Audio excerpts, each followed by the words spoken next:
Welcome to this video, guys. Let's see how we can set the Java home environment variable and how we can run and compile a Java file. First, go to wherever you have installed Java. By default, it is inside C drive, inside program files, inside Java folder.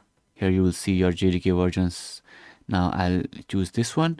This is the old one that I no longer use. So go inside your JDK version and copy this path. Okay.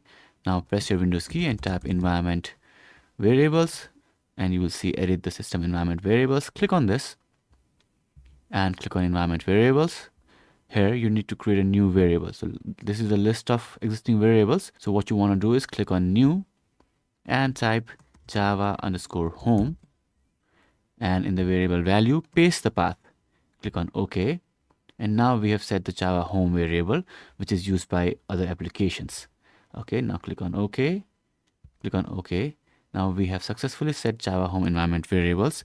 Let's try to run this Java file that I have in my desktop. Press CMD, open your command prompt, and let's browse to the directory where I have my Java file.